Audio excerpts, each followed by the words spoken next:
to get to that level, but that level of family, you know, like I dropped money off of one capo's house one time and I became friendly with him, and his granddaughter came in and she had just been accepted to college. I don't know if I talk about it in the book, but she had been accepted to college. Hey, tell your cousin, tell your cousin Giovanni, tell him the good news. And she sat there barely knowing me. But again, the culture was, oh my God, I got accepted into this college and I'm going here. Oh my God, this, you know, and now you hug and you celebrate as if I did in my real life, you know? And I wasn't even that close with my family. So there's this, I left my real family behind and went to the criminal world. I left my wife behind. I left my kids behind to a certain extent because of this. And I disassociated with my own relatives who would hug me, and I missed out. And I think that I realized I missed out on my younger cousins' colleges, their announcements, their acceptances, or whatever they were going through, or weddings or promotions, or all the things I missed out on because of my undercover career, because I put the job before that, you know? So in that moment, and Charlie at the end, you know, it was only a split second in time because he quickly reminded me he's just a murdering machine and a psychopath. He said to me, this is going to be great. And it, you know, it's the hit behind the neck and the touch on the cheek or something. But he felt for me, you know, he felt for me and I felt for him. And he would move mountains or destroy, you know, he would destroy neighborhoods if he had to for me, I believed. But at the same time, that's only because I was producing money for him too.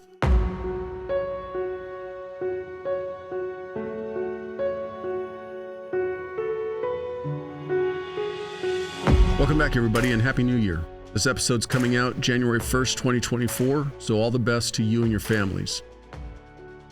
This week, I'm joined by Giovanni Rocco. He goes by Gio. He's got an interesting story, to say the least. He grew up in New Jersey.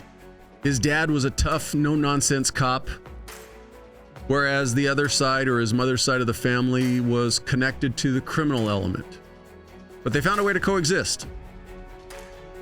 Gio grew up on the streets, hanging out, getting into fights, you know, that type stuff, rebellious, but never really crossing the line into criminal activity, guided by his own kind of moral compass of what was right and what was wrong. He eventually followed in his dad's footsteps and joined the same agency that his dad worked for. He then found his passion in undercover work. He started out working undercover narcotics and then eventually ended his career as a task force officer with the FBI. One of the investigations is chronicled in his book, Giovanni's Ring, My Life Inside the Real Sopranos. This was a deep undercover operation that lasted a couple of years, and he almost was, quote unquote, made. But this investigation also took a toll on him, took a toll on his family, and ultimately took the career that he loved from him and forced his retirement early. Today, he's giving back, and his passion is helping other first responders, dealing with their emotional and mental trauma from their experiences being on the job. He's got a great story, and I know you're going to enjoy it. So let's get into it. Here's episode 124 with Giovanni Rocco. Where's hometown? Where'd you grow up? Bayonne, New Jersey. I describe it as very Brooklyn-esque, old school Brooklyn, tight neighborhood. People were always looking out for each other. It was controlled by the police and had a little bit of mob influence, maybe a lot of mob influence. You know, the old on the waterfront, that was basically where it was at, just a stone's throw from here. And big family, small family, as far as brothers, sisters? Big family. Brothers and sisters. I had one sister, two brothers, and lots of cousins. Big family. So where do you fall in as far as youngest, oldest? I was the middle, of course, which explains a lot. The behavioral issues and the defiance of authority. It's always the middle child. So I lived up true to form to that. Mom and dad, what'd they do for work? Dad was a police officer, military. He was a veteran. Mom, she worked in grocery stores and worked her way up and became a bank teller and then a manager at a bank later in life. But at a young age, we didn't have much. You know, they both came from low income, born and raised in low income housing, fought their way out, and just wanted a better life for us. So they never wanted us to experience what they had, even though early in my life, we were dirt poor, as I describe it. But they fought hard. You know, they fought hard to make us have everything they can provide for us. At the same time, be respectful, right? The importance of having material things were not as important as being respectful in our neighborhood. The way you carried yourself in the neighborhood paid dividends to me and the way they raised me. To this day, I don't curse in front of my mother. I talk like a gangster outside my parents' house, but I'm respectful in that way, and I pass that trait on to my kids. So The defiance you talk about, only you or your brother and sister kind of more on the straight and narrow? Straight and narrow. Brother and sister were A+ students. My younger brother was much younger than me. He didn't come into our life until I was probably out of the house, so I was out on my own by then. So yeah, they were A+ students, but I was always that kid. I mean, by kindergarten, first grade, I was in Catholic school and I was getting my first detention and suspension. Not proud of it, but I share the story because it's important for people to identify, right? Like so many cops do, first responders. Was your dad a cop in Bayonne also? He was a cop in Hudson County, New Jersey, yeah. And my grandfather was as well. My uncles were cops. My brother became a police officer. My brother, who was just after me, he became a police officer as well. And then my younger brother, as he became older, he went into detention. He was a prison guard. Where I was going with it, and we're going to obviously get into you becoming a cop, but as a kid growing up, with the influence of your dad working in and around where you were growing up, it still kind of didn't keep you on the straight and narrow? No, if anything, it sent me to the streets even more. Because the thing was, Paul, my defiance, my behavioral issues I had, looking back now, being a parent myself and having to raise kids, you don't realize until you're raising your own kids what a difficult child you were. I was a handful, I wasn't the best student. I could have been a better student if I applied myself, but I didn't apply myself because of my relationship. I don't blame my father for it, but he was a cop. Cops were hard back then. A Vietnam veteran, I grew up in a violent neighborhood. I grew up in a neighborhood where people just went missing. One day were there, next day they weren't. Whether it was a cop that killed his wife that worked with my old man, whether it was somebody from our neighborhood that was killing people, or whether it was gangsters. And my father would come home with all these stories. So when my relationship with my father had gone bad over domestic issues, younger in my life with my mother and my father, watching them go through their heartaches, I always became the defender of my mother. So for that reason, my father he didn't have a father figure himself. So I didn't realize until much later in life, like I describe in the book, it's not that he didn't love me. He didn't know how to love me. He didn't know how to do that until he was much older. So that caused a lot of friction between us. So how do you go against somebody? So what I did was I gravitated to my uncle, who was a biker or a car guy, and I gravitated towards the people my father didn't want me to be. So I gravitated to the street. I felt entitled in my neighborhood because I had a good balance. The cops liked me. The cops chased me all over. I was always hanging out with the wrong element. My brother was an A+ student. He was a sports kid, played football. Me, I was more like, I don't want to date myself and call myself a greaser, but it was that, that defiant kid. Like I wanted to be a tough guy. I wanted to fight. I wanted to fight every day. I wanted to, I think I got stabbed when I was 16 for the first time. So that was badges of honor for me, especially in the street. I wanted the respect in the street more than I wanted to respect my father's respect at home. And, so by the time I graduated high school, I bribed my way out. Not my proudest moment. I described that in the book. But yeah, it's Hudson County at its finest. I was able to bribe my way out of high school. I had no plans to go to college. I was in jail or dead by 25. So I kind of just came to grips with that. And I was okay with it. I got lucky and got a job in a phone company. And then I took the cop job and I got the police job. And you've talked about your book, Giovanni's Ring, and we'll get into the undercover work that was the basis of it. But a couple of the stories in there that really stand out to me, you already mentioned. So you had, and I think for a lot of cops, that balance between seeing, we'll use good and evil. Mm-hmm. Your dad kind of portrayed the good side, the cop side, the rules, the regulations, but also through your mom, you had connections. Were they legit outlaw motorcycle gang members or just a club? They were a club. They were outlaws. So legitimately connected to my uncle. I knew outlaws, like, connected guys in serious clubs, predominant in this area, in New York, New Jersey area. They were influencers. They were strong. But they were a different caliber. Even those guys that I knew in my family or just outside my family that I considered my family, they were serious guys that even these major clubs would say, listen, we want to patch you in. And these guys had the balls enough to say, I wouldn't become one of you. You're a bunch of clowns. Imagine saying this to one of these. I mean, they're world famous, this group. And they would just, they had more respect. So I watched these things that these people did. And I used that to my authority, where, you know, and it paid dividends in when I infiltrated the Mafia. I don't want to be like you guys. I don't even know anything about you. I'm alone. I'm a lone wolf. I even have a lone wolf tattoo that saved my ass in the case. So when I saw those things, it's sexy. You know, did I want to be a police officer? Absolutely.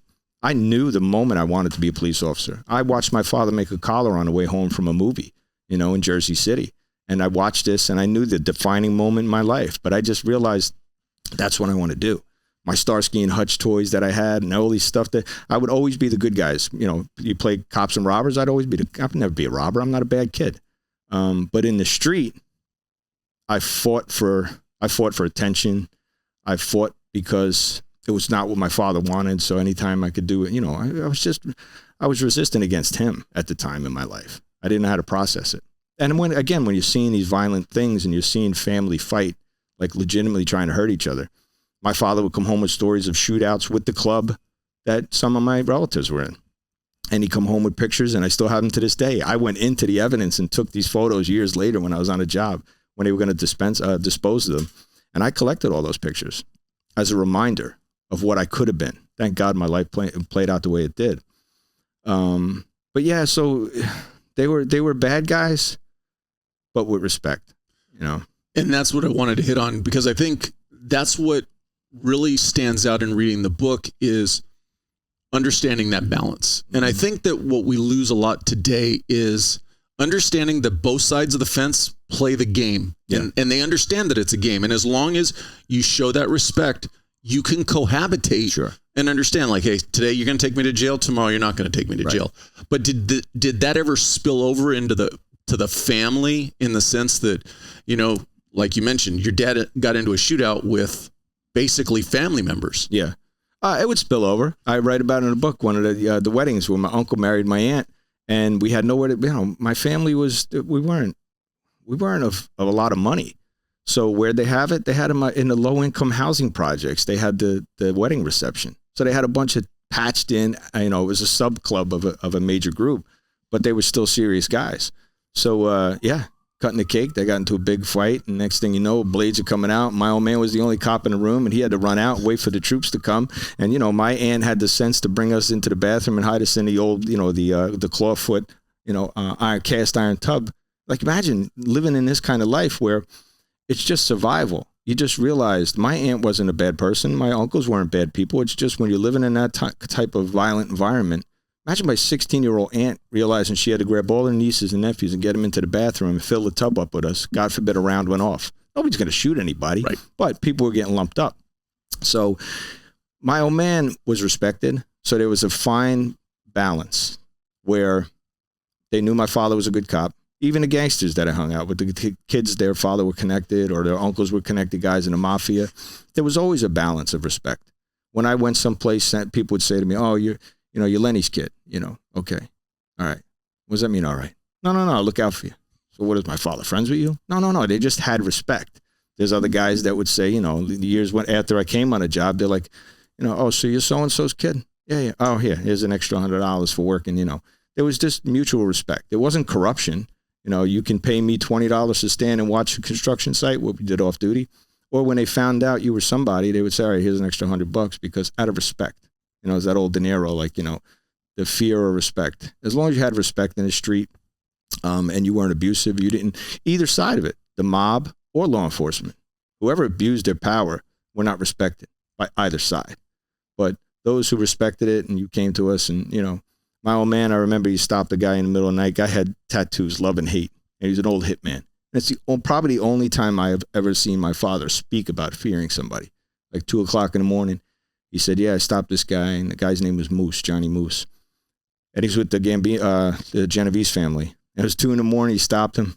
And, you know, he tells me the story. To this day, he'll tell the story. And he says, you know, I stopped him, but I wasn't sure who he had in the trunk. If he did have somebody in the trunk, what's he doing out at 2 a.m?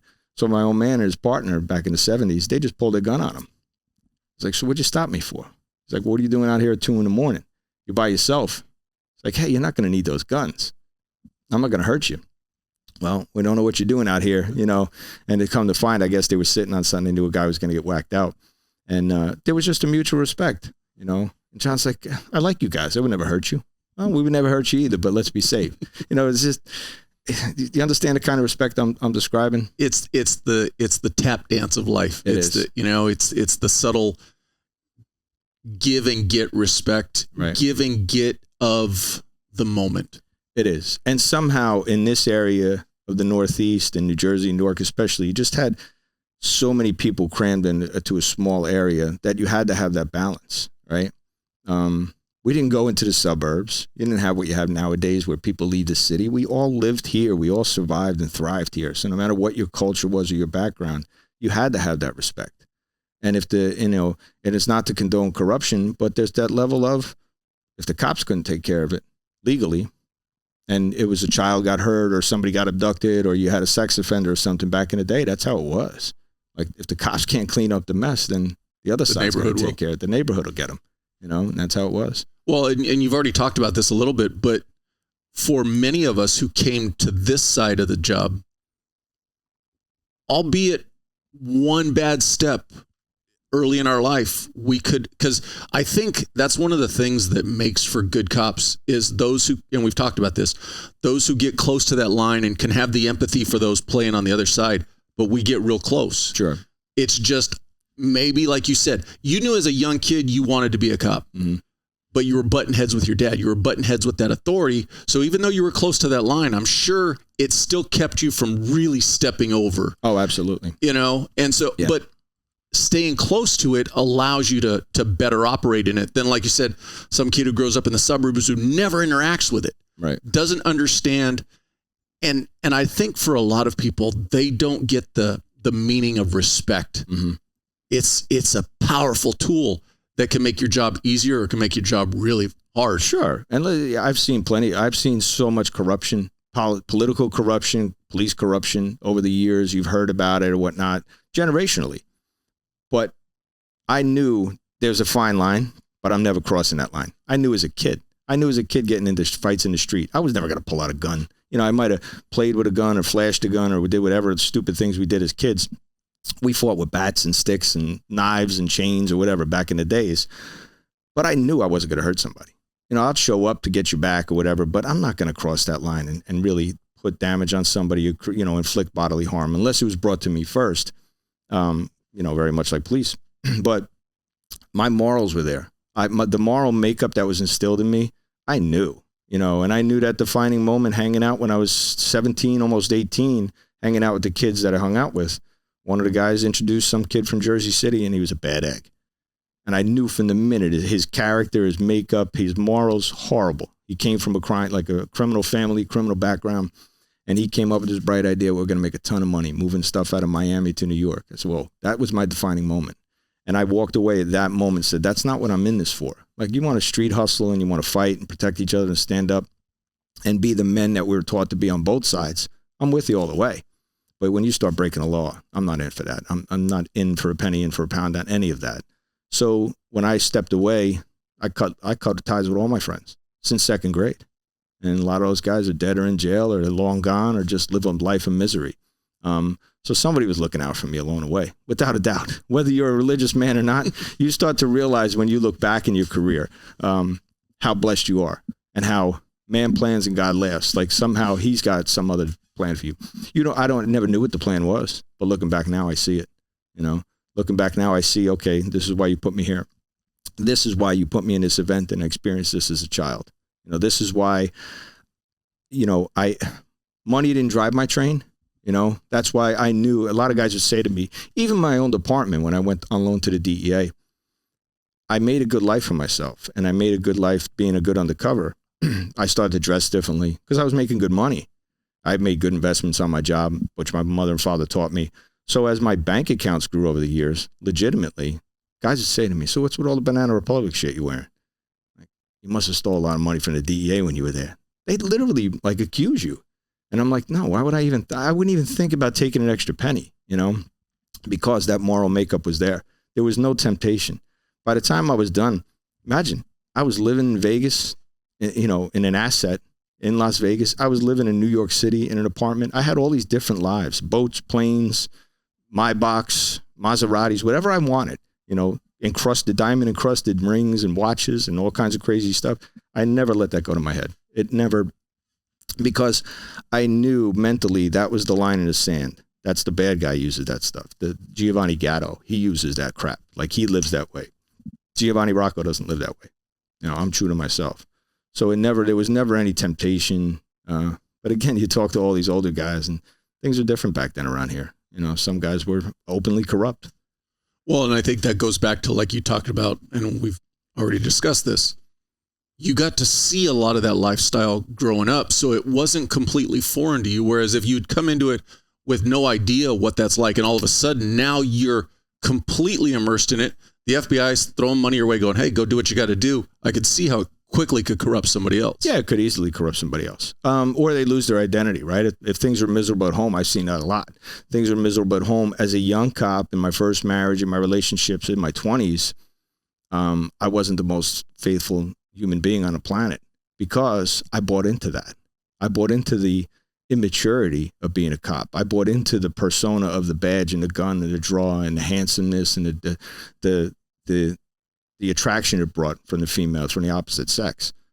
People look at you in uniform. They'd be attracted to you. You can easily go down a rabbit hole with that.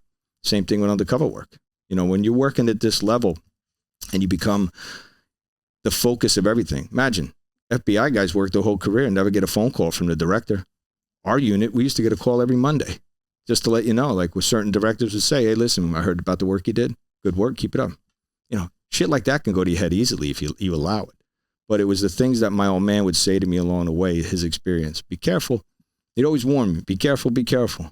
You're moving up the ladder and you're going to, you're getting a lot of attention, but mind, you're going to come back down on the way out the door. And don't ever think you're not replaceable. I could replace you in a minute. And he'd always remind me of that, insultingly. And I used to look, why would you even say something like that to me? I get a chimpanzee to do what you do. I get anybody to be a narcotics cop. My old man was a detective. And he was a good detective, and he became the chief of detectives, and he ran a bunch of detectives under him, did a lot of good cases. He always wanted me to be a good detective. He wanted me to be a suit, right? And I did for a while, and I took a break after 9/11, and I worked homicide and special investigations, and I wore my tie and the whole Sipowicz, thing, mentality of a detective. And I liked it, but my thing was always drugs and covert operations. And he understood. I helped him understand, but he also helped me. Because as I explained to him, listen, it's not just about buying drugs. It's not just about being a narc. It's the intelligence side of it. Like, I get it. Knocking doors, and that's all sexy and fun, and fighting for your life. That's all great, and being in shootouts, and it's crazy stuff. But the intelligence work that you gather, that's when he started to understand, from an investigative point, that we were doing different work. And now we have he looks at me now, and I think he's proud of the work I did. At least he tells me he is. And there's a mutual respect now that we never had, One of the stories that stands out about your dad in the book to me is you talk about that arrest that he made while you guys, I think, go to the movies or something like that. And he sees the guy. So your dad's off duty. He sees it. Yeah. He drives up the street, gets another cop like, hey, the guy's down the street. But the best part that stood out to me was your dad didn't just help the guy down the street arrest him. He's like, hey, I'm going to go to the station. I got to write the report real quick. Yeah. He wanted the arrest stat. Yeah, he wanted, of course. They were after this guy who was doing a bunch of stick-ups. And he was a violent dude. And he was hurting some women back then. So he wasn't just, he wasn't just a thief. He was an all-out stick-up man. So he had hurt some women, and he knew he wanted the credit for it. So... And again, he was, I think he was a new detective, and here we are driving our 76 Impala, and, we're in the back seat, and all of a sudden, he's pulling over the squad car, jumping in there and telling my mother, yeah, just follow us to the precinct. And, and I like it was yesterday, I remember sitting outside in that car and just, my mother saying, he'll be back. He's just got to process him. And just sitting outside the precinct, and all the police cars were parked. And that's when I knew this is what I want to do. As much as my relationship with him suffered at that moment in time, that gave me a newfound respect. I knew right then, this is what I want to do. So from that point on, he would ask me to do things if there were like chop shops in the area or something. He'd give us little tasks. So we were like working undercover already at 12. He'd be like, hey, go up the block and try to get as many license plates as you can, and then come back. And, I'd write them all down and I'd bring them back. So I felt like I was doing operations already. But again, being a cop's kid, there were times when I saw the worst too. I remember going out shopping with him, Christmas shopping. It was the one night he took us all out without my mother, because my father was a provider. He took us out, and, somebody touched my sister's hair, and I watched him go from 0 to 100. I mean, violently. And you talk about that in the book, how your dad was the first person you saw that was a never back down from anybody kind of person. Never. My old man didn't back down from anybody. He didn't fear anybody. That one guy that I described with the love and hate tattoos, that shook him because in the moment, like, you know, you understand as being a cop, when you're in that moment at 2 a.m, but nobody shook my father. You know, I often describe it when I do my speaking engagements. To sum it up, my father is Robert De Niro and Al Pacino if they had a baby together. You know, he has the looks of Robert De Niro and the temperament of Al Pacino and the yelling but yeah, like you can set him off in a minute. I watched him, again, it's not to embarrass him or impress him. I watched him literally try to kill my uncles, you know, over drinking in the house and just, you know, trying to throw him out a second-story window with no rhyme or reason of what the results are going to be, you know. So he had a violent temper, and that came out occasionally. But again, you know, and it's not to embarrass him and tell stories, but as a cop's kid, I understand, you know. I understand what it's like. And I share those stories now because the emotional intelligence, not to say my father's not emotionally intelligent, but back then, we were the authority. You do what I say, and that's it. You know, I'm a cop. You listen to me. It's my way or the highway, or it's going to be dealt with in a certain way. You can't do that anymore today, obviously. But it was like that in every aspect of his life. You know, he was a football coach. He was a great mentor. But at the same time, he raised men, you know. So many kids that went on to be successful from my neighborhood was because of their interaction with my old man, you know. But at the same time, he held me to a different standard. My brother, too. He held us to a different standard. He expected the most out of anybody he mentored, coached, or would engage with. But he expected 100 times more from me and my brother, you know. And if you're not going to be a man, I remember one time I came home beat up, jumped by 5 guys. And I came home and, you know, that old cliche when you come home and he goes, "What happened to you? What are you doing in my house? You come home like that? Get out of here. Don't come back until A, you're cleaned up, and B, the mess is cleaned up. So go find your friends and go get 10 more and go take care of business and don't come home. Don't let me find out you came home and you didn't take care of it." You know, my bike got stolen, wound up in the projects. They found my bike. My mother actually found a bike. She hunted it down because it was in her old buildings. But do you know, the detectives came and got me and my brother, and they told us where the kids were. And they didn't get my bike. They said, "They're down there. Now go get your bike. And you better not be the last one to come out. If they come out first to us, you're going to have a problem. Now go get your bike." And we went in there, you know, and it was a ruckus, but you went and got your bike because you knew I'll take my ass kicking from those kids, you know, that is getting ready to spray paint my bike, because if I didn't, I'll get my ass kicking from these guys, you know. That's just the way I was raised. I was, you know, I was in auto mechanics in high school, and I was getting into trouble. And, you know, every Monday morning it was an assault or something over the weekend happened with my friends. And so finally one of the juvenile guys got me, and he worked with my old man. And he says, "Hey, you got to come. Your old man needs to talk to you." And there was a new section of the high school they put in, and it had an elevator in it. And I fell for it. And he's like, hold on. You don't have to go to the principal's office. You just call him from here. Come in there. You can use the phone in the elevator. You can do that? And I fell hook, line, and sinker. And he turned around, and this dude's, you know, another Vietnam veteran. He's 6'2", you know, a couple 100 pounds, and he just choked the shit out of me, smacked the shit out of me, and told me, "You're embarrassing your family. You know, your father's going to kill you if I go to him and tell him that this happened over the weekend. Get your shit together."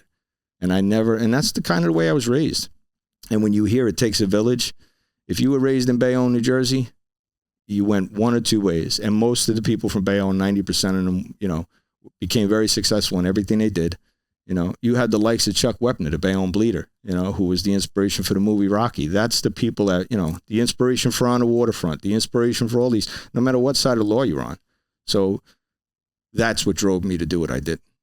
I think you hit on a very important point.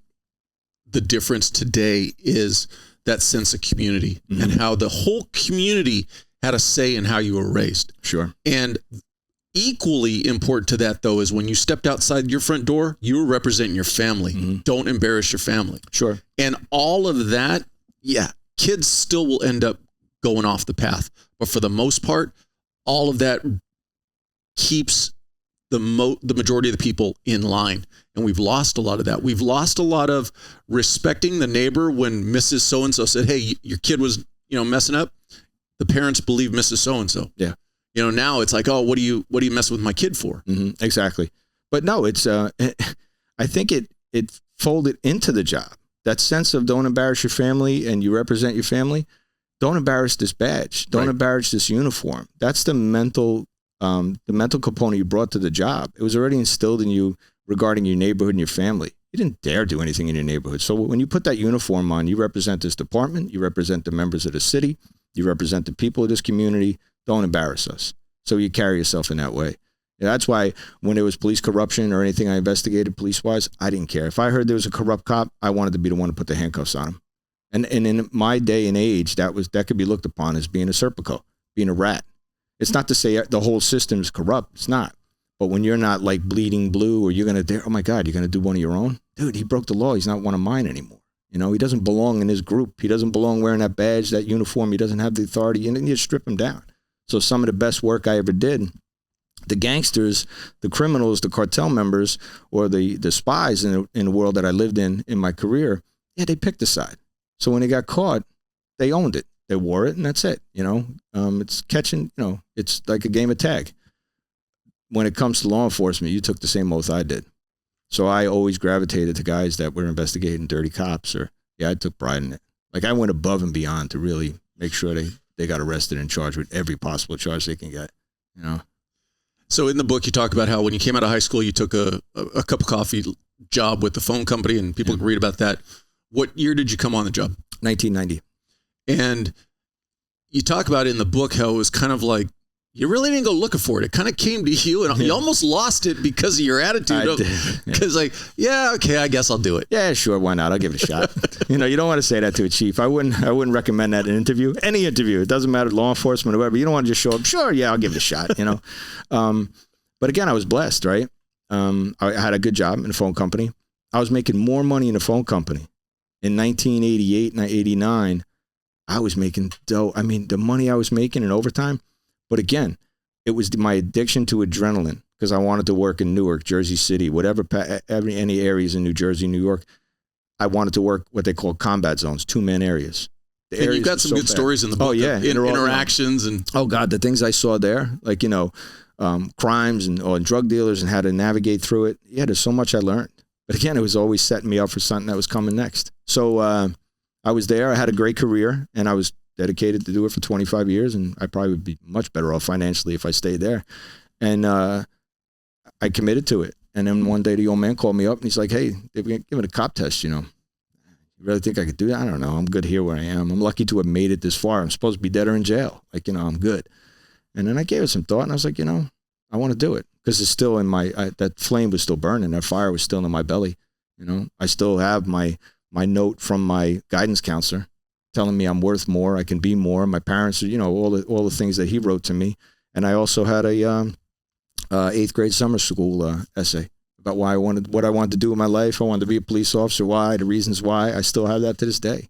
So I had that flame there. And again, I guess just that dickhead mentality of the kid that I was when I got that call from the chief, and he's like, listen, you know, I'm hiring 10, but I can make an 11 spot. Your old man says, you know, you want to do the job. Your father says, what do you think? Yeah, sure, I'll give it a shot. And I was like, what? Like, that's what your response is to me? So I had promised him that I was going to change my ways because he knew me from a young age. He knew the group that I hung out with. So I guess he heard whispers in the street. Not that I was a bad kid, but just that I picked, you know, I was a runaround. So I had to promise him. I left all that behind, you know, and I did. I left it all behind, so much so my uncle brought me to the tow yard we hung out in, and I was driving a truck with him on the side when I could and just spending time with him because he was truly the only person keeping me alive. And I remember meeting with the outlaw biker guys, and like, so you really going to do this? And we had a couple of beers, and we got a case of beer, and we just sat there for about an hour and a half, said our goodbyes, and I was like, yeah. And they made it perfectly clear. The guys that were hooked up with the club, the one guy, Joey, he was like, so you're really doing this? You really going to go to that side? Dude, I'm really not on your side anyway. I'm kind of like neutral ground. Like, I'm not even, he goes, but you're going to do this? Yeah. All right, well, you know how it is from this point on. If you do this and you take that badge, that's the side you're on. So you can't come back here and hang out and be with us. And this is it. Yeah, I'm good with that. You know, best time I ever had. Said my goodbyes to that life, and I moved on. So, any reservations? Because in the way you talk about your dad, I'm sure he cast a huge shadow Did you kind of feel any reservations about coming on the same agency that your dad was with? I did, because when I came on the agency, I had a reputation anyway. And I never forget, I thought, well, I'm just Lenny's kid, so I'll automatically be embraced. They're going to treat me like he was treated, and they're going to look at me. So I walk in the locker room, and at that time, my grandfather's partners and still for that era was still on a job, and they were kind of transitioning out. And they gave me a locker, and I walked in, and big guy that used to chase me in the street, and he actually grabbed me by the collar and pinned me up against the locker. And all I said was, hey, what's up? And I guess just the way I said what's up to him, like I did in the street, and I didn't show that authority, and I didn't show that respect as a newbie. And he pinned me up against the locker and said, don't even talk to me again, But he was just trying to keep me in my place and let me know what the pecking order was. So I automatically figured, yeah, I got to make my own way. I got to try, because my father made it clear, listen, I got you the job. You're not going to get anything else out of me. Whatever you get in life is because you worked for it and you earned it. Again, going back to how he raised us. He raised me tough and he raised me hard, but for a reason. Now I see it. Yeah, I made a lot of mistakes. I made a lot of emotional mistakes early in my career, put myself in situations I probably shouldn't have. And, but again, I did it because that's what I thought.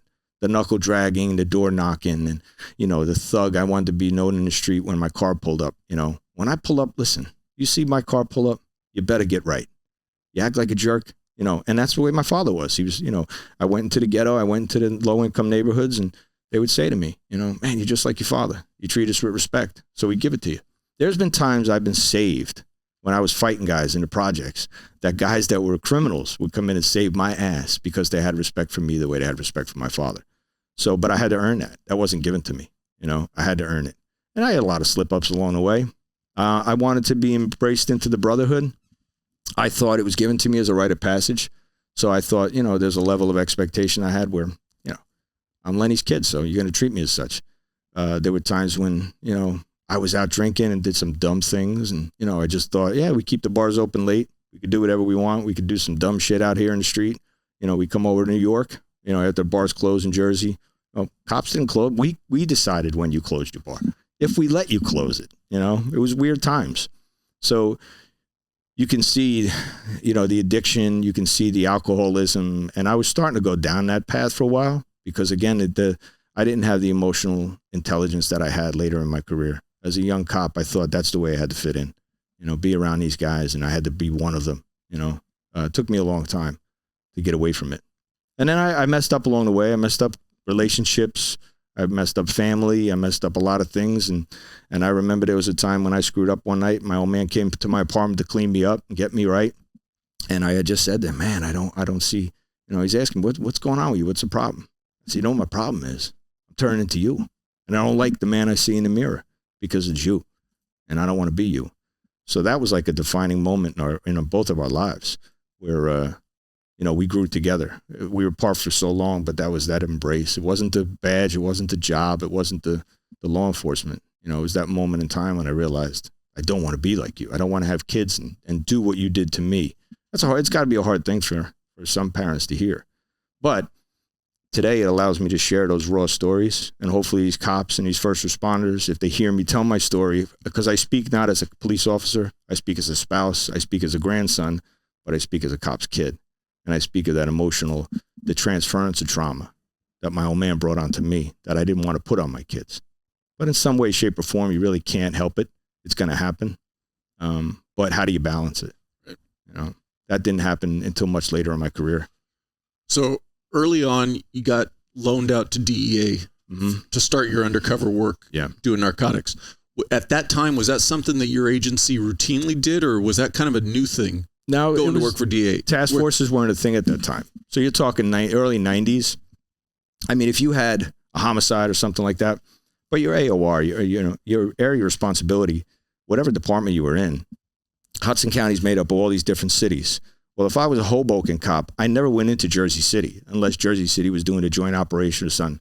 The minute you got, you had to be real careful how you operated. So it was hard to do that as an undercover. I was doing operations in my city or another city would loan me out. Next thing you know, the DEA hears there's this kid, there's this guy. There were a couple of us doing some good undercover work. And there was a guy infiltrating one major biker organization, the Pagans. And then I was in with some guys that were associated with Hell's Angels. So the DEA was targeting them, and that was the first case the DEA gave me. And I totally screwed that up. Because again, having no training and just being from the street, they gave me a chance to make it right. And I went back in, I made the case. And it was the first long-term case. And long-term, I say 3 months. And DEA turned around and they were like, well, listen, we have a task force. And HIDTA became a thing, high-intensity drug trafficking.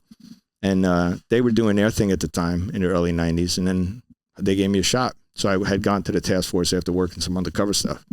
And then I became an investigator in HIDTA. And how long did you do that for before you went to the FBI? A few years. I did it up until just after 9/11, I left there. And because 9/11 happened when I was with the DEA task force, and I was divorced from my first wife, had my kids from my first marriage, totally screwing that up, and again, the job goes to your head. The authority goes to your head in one way, but now I'm being looked at and I'm working literally operations. I'm a kid from Bayonne, New Jersey with a high school diploma at best. And I'm working operations internationally for the DEA, and that's a lot of responsibility. So, but in your 20s, it could really go to your head, So I always put the job first. The job always came first, like I was taught. Family comes second because I provide for you. And this job provides. So don't complain. When I'm not home and I'm working overtime, if I'm working my regular shift and then I can get an 8-hour shift and make extra money, don't complain. The money's coming in like we always do. A lot of us do that to our families, or a lot of us do it and say, not in a mean way, but they'll say, listen, this is good for us financially. I'm preparing for our future. Who's going to fight that? But at the same time, you're missing out on so much, and I was ruining my relationship with my first wife. But I had mentally checked into that relationship knowing I was going to burn it to the ground. It's a horrible thing to say, but I kind of knew it. I knew where it was going to go, but God blessed me with 2 beautiful children. So I had gone through a separation. I was getting divorced. And then I started dating somebody that was law enforcement. And that's my wife now. And we met when I was with the DEA and I was doing some operations out of a Mexican cartel at the time. And she showed up. And that leads into, as you mentioned, 9/11, such a huge moment for us. I look back, like when you and I grew up, the way they talk about 9/11 today is the way they talked about Pearl Harbor for us. I just said that to somebody the other day. And what was now in the book, you talk about there is a significant impact on your family, but you personally, when it happened, what was your involvement with any of the post 9/11? So post 9/11, so I guess I was DEA at the time. That morning I was in Bayonne. I was living back in Bayonne, separated from my kids. And I got up that morning to get a haircut.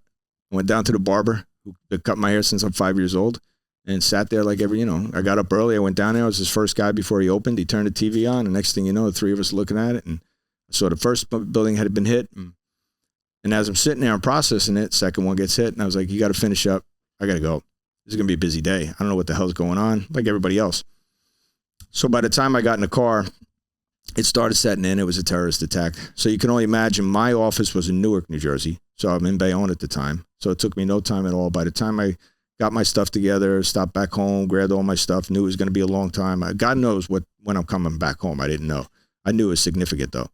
And I prepared for a long time away from home. And by the time I got to the building, as I pulled into the DEA building in the basement, the first building came down. I heard the news reporter say the first building came down. By the time I got upstairs, settled in, we didn't do much that morning. And that's kind of ticked me off because the response was right. But as a cop, I want to run. I want to go. What are we doing here? Paul, why are we still in this building? We need to go to New York, but not looking at it administratively an executive decision. We were told to stand down and wait. All right. DEA is not going to really respond. Let the first responders do their thing, and then DEA and the feds will come in later. But I wanted to go. I was scratching.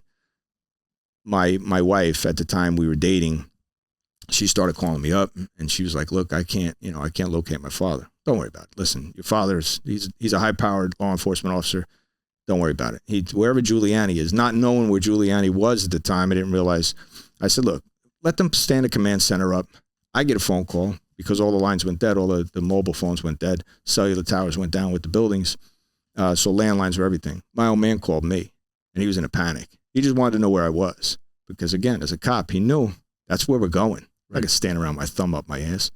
So he called me up, and I heard the panic in his voice, and he was like, "Where are you right now? Are you good? You good? I just want to hear, Yeah, I said, "Yeah, I'm good." So why? Do you think I was in it? He says, "Look, I don't know where you are, but just, let me know where you're going. Let me know." So he was nervous. When he got nervous, I got nervous. And then I really started to take it as, oh, this is going to be really bad, So the things unfolded the days after. And my wife, being who she is, God, she's strong-willed, probably why I chose her. It's not always easy, but I love her with all my heart. She said, "That's it. I'm going down and look for my father." I said, "Look, you're local law enforcement. You're not going to get anywhere. Literally, the skies are shut down. The highways are shut down. You're not going to get anywhere. Even the troopers aren't going to let you." So, but again, she drops her father's name. Everybody knows who he is, and chances are she would have. But so I said, "Look, go up to the Vince Lombardi service area. I'll pick you up there and we'll go to the city together." By the time we get down to the Holland Tunnel, his office was right outside the Holland Tunnel. So we stopped there.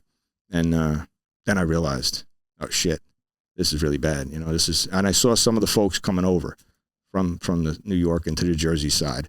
And the time that followed, to sum it up pretty much, we couldn't find him that day. The days that followed, we were checking all the makeshift hospitals and then, but just the things you saw that day and the exposure we had. For her, I think it was tough because of who her father was. It was easily accessible. The ground site was, Ground Zero was accessible. The resources, the police officers, the men that worked for him, all these thousands of cops that are looking for him as a commander. That was a difficult time, But eventually we had to come to the terms with he died with his men. He was in the buildings, and we finally came to grips with that. Watching her go through that was hard enough. And I describe it in the book because she had been through all this, like so many other 9/11 families, but the guilt that I had later on putting her through all of this stuff and, our family and our careers ending and me being relocated, it's tough, But 9/11 was an easy thing. But I do remember, like so many law enforcement, so many first responders, it was a defining moment in our lives. It was a pivotal point where we grew up instantly. Years of just of progression with our mental thought processes and the way we looked at our lives. Some guys left the job. The way guys looked at the job, the way they valued the job was different. Some guys couldn't do the job anymore, which I respect that. If you can't do it, you can't do it. I respect you more for walking away and going to do something else, But that was a defining moment for me because it put in perspective all the years of being sewn back together, all the things and the trauma that I experienced on the job. Nothing prepared me for that life. Like watching these guys at the funerals, watching them say goodbye to friends and watching my family go through it and my wife and her family, it changed me forever. Like so many guys and girls, all over the country, even to the West Coast, changed everything. Like the bond that I had with cops that came to support us on the East Coast in New York. And it wasn't just that day. It was years and years of events that followed that it wasn't the brotherhood of law enforcement, the community that got behind us, the community, people I didn't even know around the country reaching out to my wife and her family and just sending things. And it gave me hope in humanity. And when you have that much hope in humanity, it's in our darkest hours, we all seen it, right? And this new generation, unfortunately, I don't want them to experience anything like that.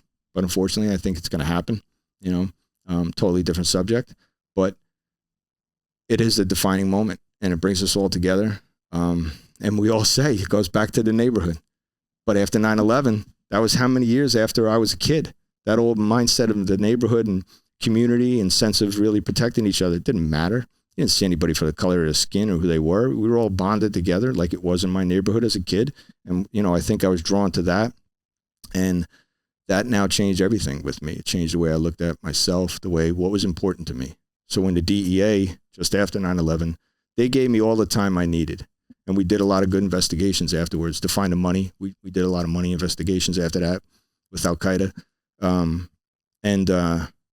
guess later on, I realized what was important to me, and my happiness and my kids' happiness. And, it helped me get through the divorce, helped me realize, the divorce is the best thing for me and my kids and my ex-wife, because what's healthiest for me, living my best life, and that just changed the whole, my love for the job was there, but I changed as a man. I changed as a father, and I changed even in my personal relationships, my relationship with my wife. It's funny not funny, but to think about it because we've talked about community and the way everything came together. And I would, like you, would never want, if I could control it, another first responder to have to deal with 9/11. But at the same token, I wish that every one of them wearing a uniform could feel 9/12. Oh, yeah. Yeah. You know, because when you say literally the entire United States came together as one community, Mm-hmm. and you really start looking at how much we make petty garbage, Yeah. big deals when they're not big deals. No. And again, I guess it's the experience I had post, right? 9/12 and years after. I mean, I remember being in Hawaii on D-Day, and, members of the families from 9/11 had traveled to Hawaii. And as a thank you, the governor of Hawaii brought everybody there, and my wife asked me to travel with her, and we went because her mom couldn't make the travel with her, so she and I went. The people that are on Wheeler Field the day of D-Day in Pearl Harbor were still alive and still active, and they came and interacted with the families from 9/11. And you watched I watched that to this day, and that's something that just resonates in me and solidified in me. And just watching the experiences I saw. And you see the true side of humanity come out, and people go, oh, this is terrible. This is the beginning of the end. Nowhere near. There's no doomsday. There's nothing going to happen. We're human beings. We make mistakes.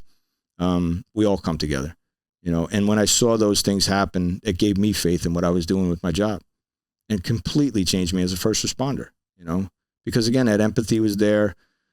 So you can imagine it even changed me operationally when I was doing operations with terrorist organizations.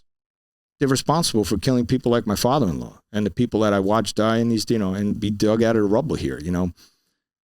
There's a sense of, did I want to throw them out a window sometimes? Oh man, of course I daydreamed about it. But the emotional intelligence side of it was, no, I'm just going to do my job. Now it's my job to put you in jail. And, the mechanisms, the triggers, I learned so much about myself. I learned so much about humanity that the way I learned about the I guess it's like intellectual and intelligence warfare, right?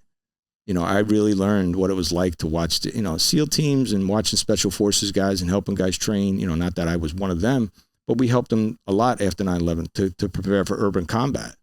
And just watching these guys, it just changed me and changed the way I did operations myself. So when I went into operations, it was a completely different brain I was using, more mature. And I guess it's because standing at the funerals. So my mother-in-law made it a point. My wife made it a point. Firemen, police, every funeral we could make it to, we made it. Whether we knew the officers or the members of the department, civilian side as well, we went to every, I can't tell you. That's why to this day, one of the biggest triggers for me are bagpipes. I can't listen. Sirens and bagpipes are huge triggers for me because of those moments after. But talking to the guys that were with my father-in-law before, as he ran into the buildings, as those people were jumping out of the buildings, and he gave me firsthand accounts of, I made it into the vestibule, into the building, and I looked around. He said, Giovanni, I couldn't do it. I saw my life. I saw my grandkids. I turned around and ran. And the guy's in tears, but that was survivor's guilt. And just to have those experiences changed me as a man, changed me as a, as a father, as a husband, as just a friend. It changed and that's what changed so much of us. I think, I don't know, it just made me value life a little bit more, made me value your life a little bit more, your family a little bit more, not just because you're a cop and you wear a badge, the human side. Does that make sense? Mm-hmm. So the bulk of your book is your time undercover, infiltrating the mob. Mm-hmm.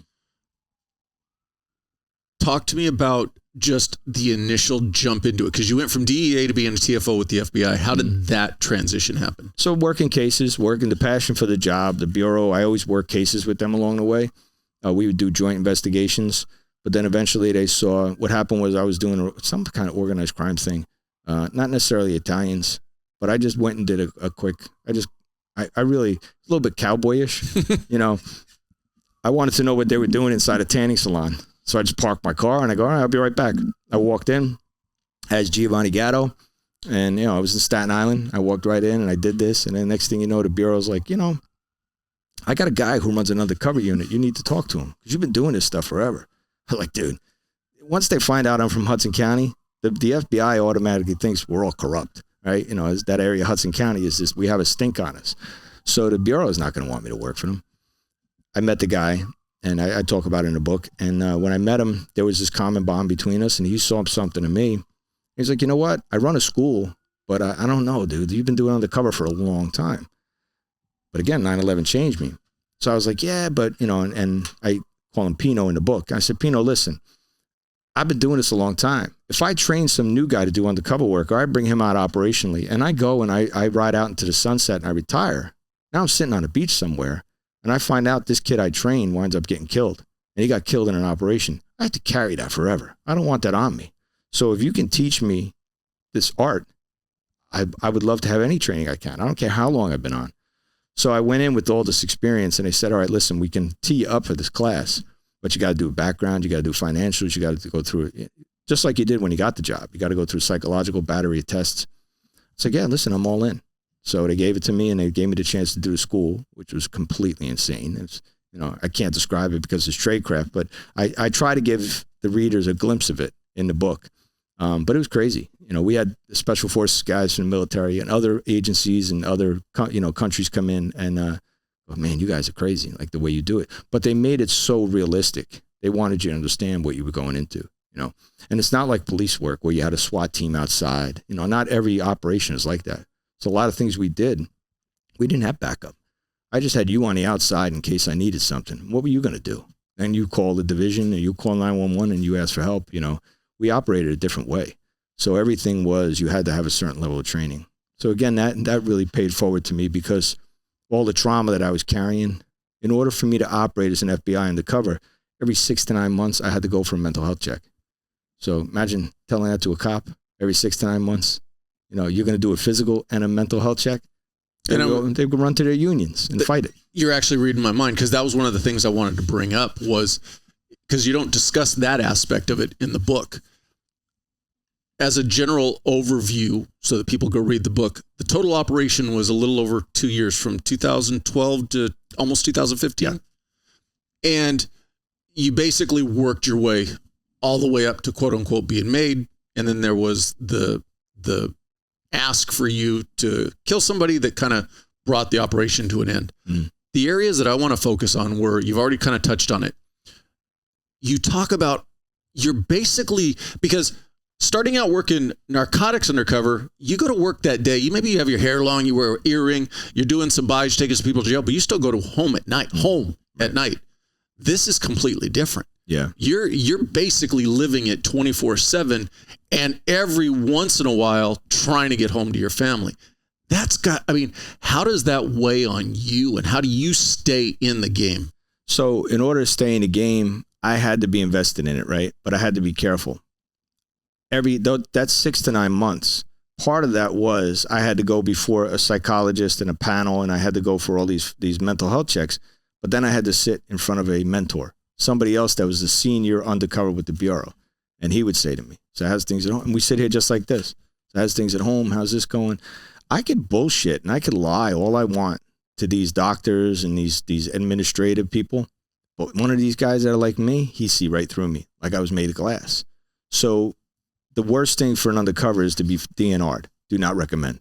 Once you do not recommend, so you really had to be careful of who you were. I had probably 10 years of narcotics experience. So I tried the persona of the beard and the hair. Yeah, it gets attention from people, but I was an outlaw biker type guy because I was able to live both of my lives. Who I aspired to be, to define my father, I ultimately became as a young cop, as an undercover, because the department let me grow my hair out because I was an asset now. So even without the DEA and FBI, I grew my hair, I grew my beard, I did like the braids and I did the earrings all up my ears just to be so over the top, where the department would say to me, so it's mandatory, you got to come and march in a parade on St. Patty's Day. Like this. Mm-hmm. And they'd be like, well, you can't show up like that. Well, I'm doing operations. So I could put my hair in a bun and tuck it under my hat, but I still got this big beard. Just the things I did were so childish, right?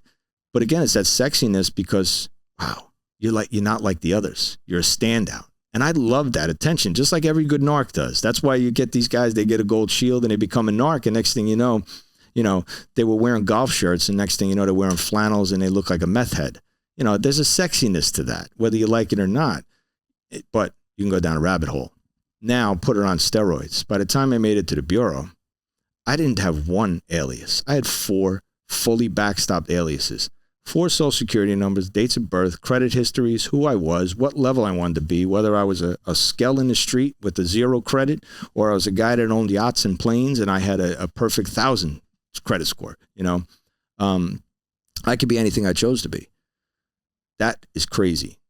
But what happened was I was living this life and I was doing these great cases and I'm making a difference for the Bureau. And then I got into this case. This was a cameo. This was one of those things like I just described to you. Hey, G, can you do me a favor? Not that the other undercovers weren't good. They just didn't have the Jersey stink, right? So guys would say to me, hey, can you make it down and just come to dinner with me? My guys are going to see me with you. There might be a Mexican cartel. They're going to see me with you. They're going to know I'm hooked up with the mob.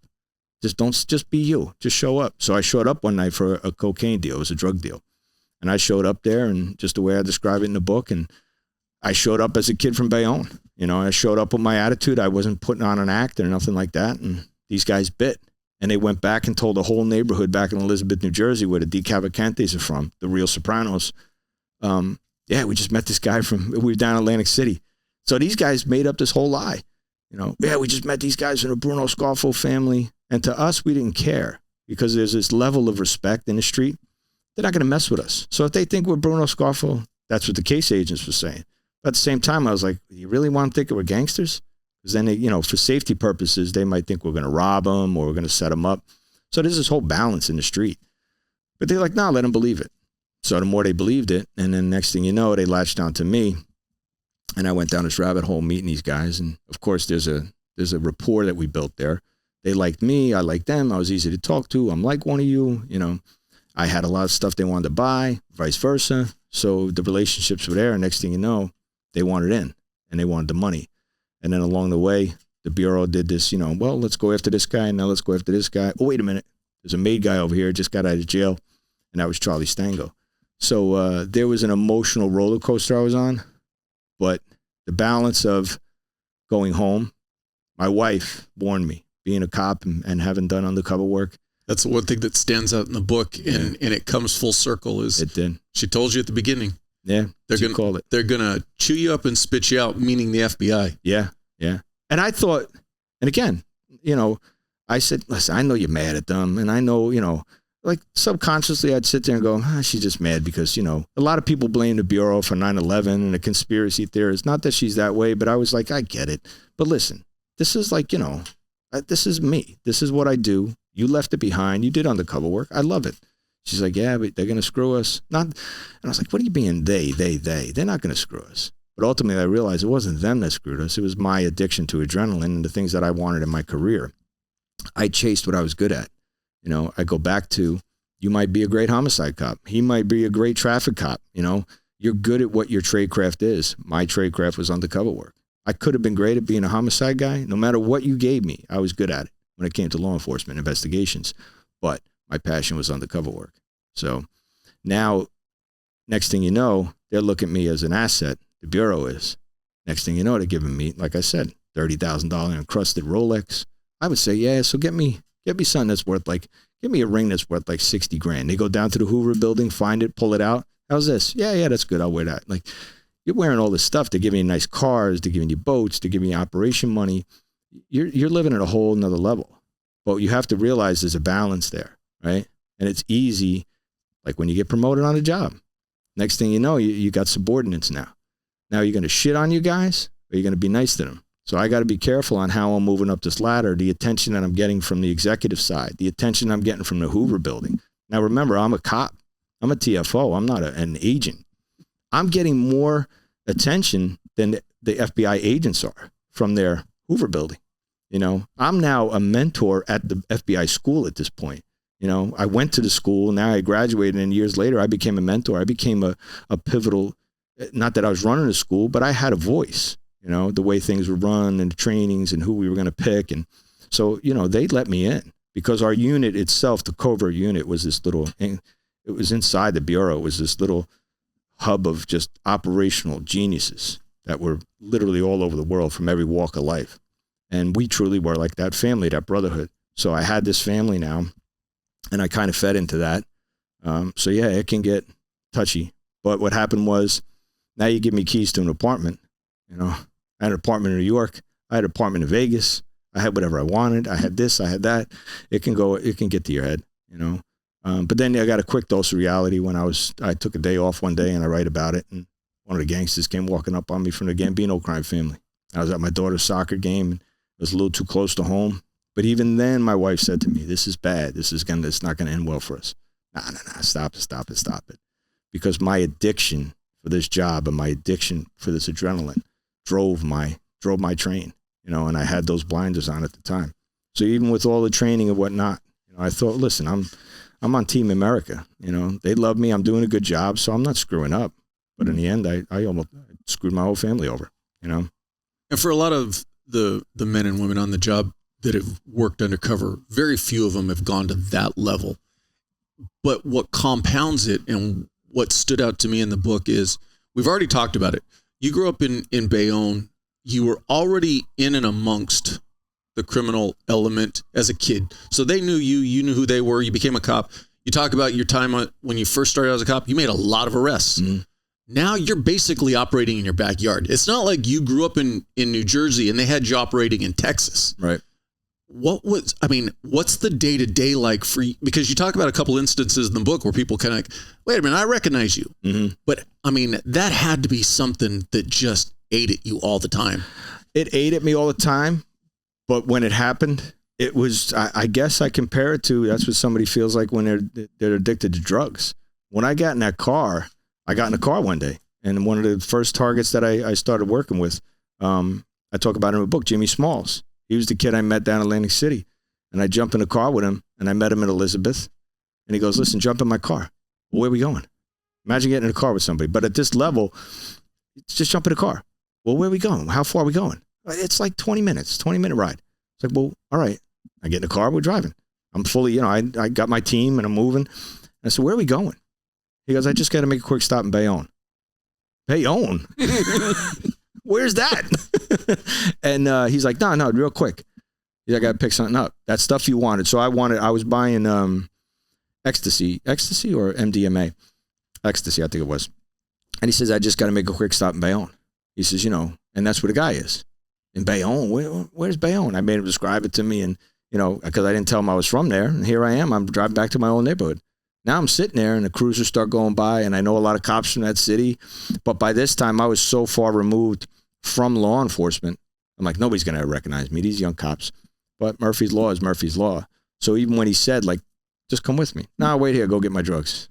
He's like, but come in. Now, operationally, I should really go in and meet you, the guy who gives them, because I want to arrest you eventually. But I realized at that point, I can't get out of his car. I got out of his car. And as soon as he got out and walked across the street, and it was his main road on Avenue C, here comes two cruisers driving by. And they were cops. And I recognized the one cop. I went to high school with him.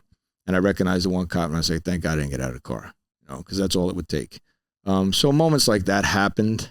But it was, but I even got called out on, like, why do you walk like us? You talk like us. Where you from? You better have an answer. I always had an answer for it because I thought so far ahead, the emotional intelligence side of it. I would think so far ahead, after the incidents with the soccer game and whatnot. But yeah, there was a lot of times when guys would say to me, I know you from somewhere. Where do I know you from? You look so familiar. But the thing was, I went from being a cop. So in my early career, when I worked undercover, I would be able to go back and work uniform. If there was a gig where I could make overtime in uniform, I could take it. They put me on nights or just leave me in a car somewhere and kind of hide me a little bit. I was able to pick and choose.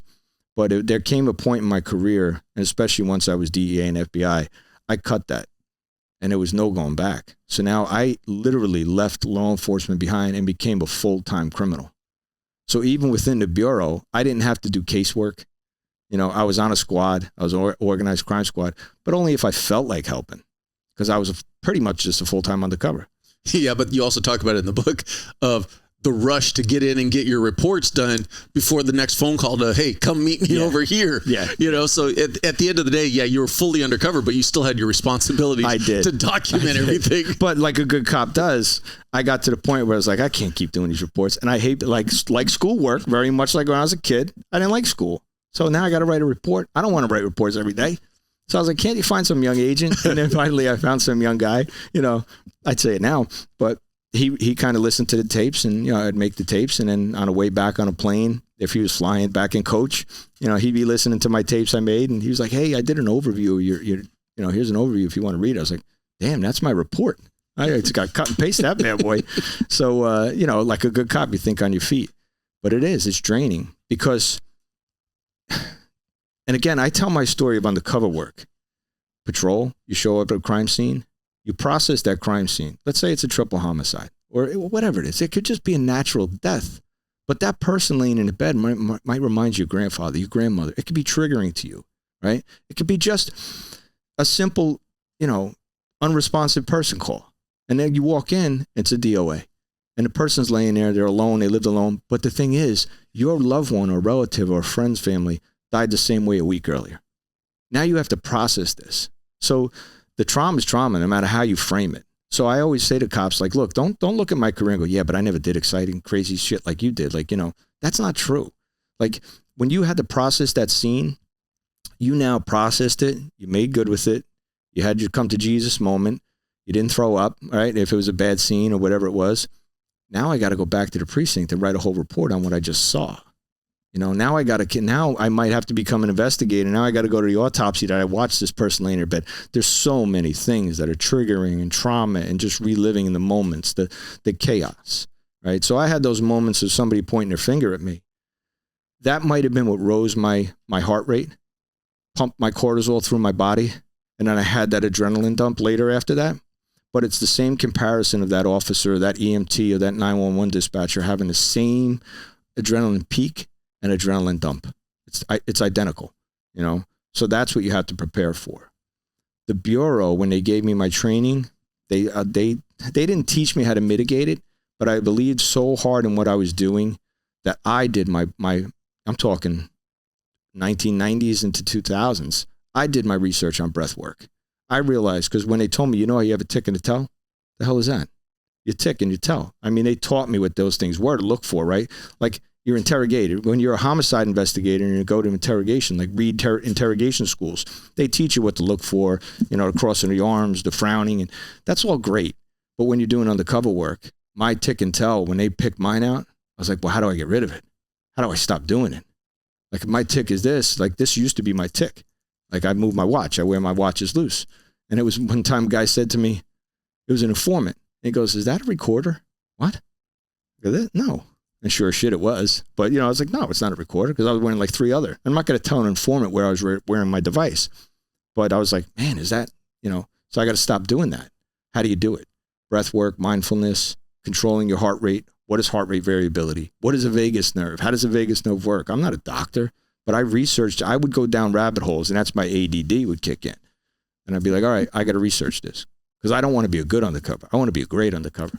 Not because I'm trying to impress you, just I want to do the best job I can, because I hold myself to a different standard, hold myself to my father's standards, right? So I did a lot of research on breath work. So then when I went into operations with other undercovers, I did an Asian organized crime case with the triads. And I was here in New York and picking up a lot of money. And it was a very, very emotionally charged event. And the one person looked at me, and I just controlled the whole room because I was a cop. And the one guy says, you killed a lot of people, huh, Giovanni? Why would you ask me that? I never killed anybody. I'm a lover, not a hater. I don't hate anybody. Why would I hurt anybody? But it was just the ability to turn it on and off, that you can control your emotions. And I realized I became a puppet master in the covert world. Well, when you talk about it in the book, there was the one instance where another informant to another handler called and said, hey, there's this new guy, Giovanni. He scares me. Yeah. Because you were able to turn it on and turn it off. Yeah, yeah. That was when I was with my capo. And we were walking around, and we made our rounds, and we went to a trucking company and stopped off in a trucking company. And yeah, and as soon as we left, the guy, I didn't know he was an informant, and he wound up calling his FBI handler and saying, yeah, there was a guy. That's great, right? It's a good, at least I know my act is being, but if you become a threat and you become more of a threat than the targets or your bad guys or your subjects are, that could be a problem too.